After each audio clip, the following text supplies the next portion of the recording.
become the next Sir Isaac Newton or Albert Einstein? Learn physics from Professor Suborno Isaac Bari. Right? Well, it's time to prove that. So, using our equation here, okay, so dm1 and 2 over r squared. So, I want to discuss that Newton didn't know most of the variables here at this time. Sure, he knew the radius of the Earth, and he definitely knew the mass of himself, but he didn't know the mass of the Earth or G. The mass of the Earth was discovered a little bit later by astronomers, and G was discovered almost half a century, around 1770, I believe. Almost half a century after Newton died by Sir Henry, Sir Henry Callahan?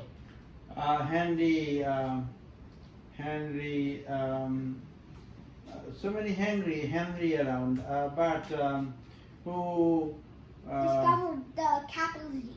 Who discovered what? Capital? G. Or the gravitational constant, in other words. His name must be something. His name Henry Cavendish.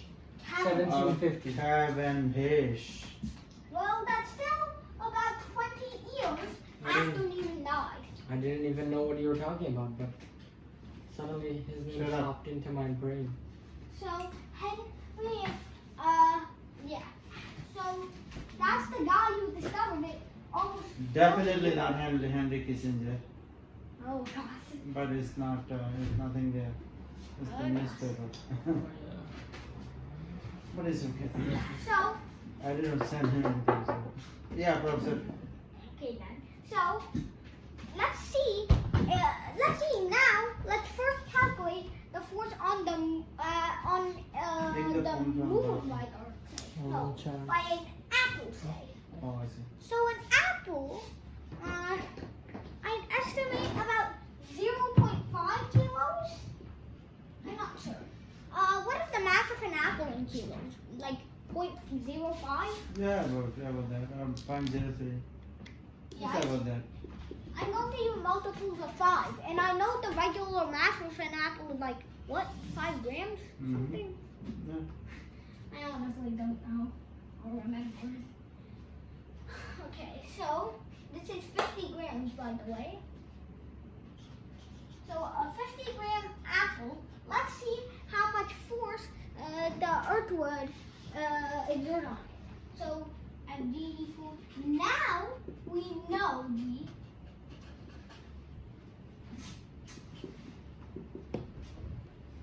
And we definitely also know the mass of the Earth, at least for now. And we also know the mass of our apple, or in other words,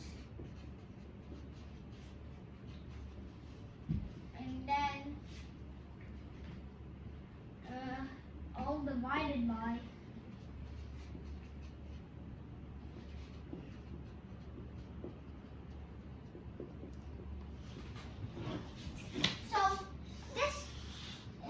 monstrosity, we need to plug into the calculator. Alright, Professor, I got exactly 9.81. Is that correct?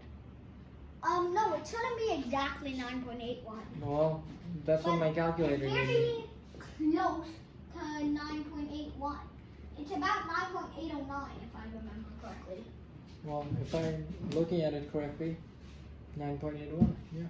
Not exactly. Okay. So now, it doesn't really differ that much. Let's find it on Mount Everest. So on Mount Everest is about 8,848 meters in the air. So it wouldn't seem to equate that much because the 10 to the 6 is 6. 1, 2, 3, 4, 5, 6. So this would actually affect it only a tiny bit.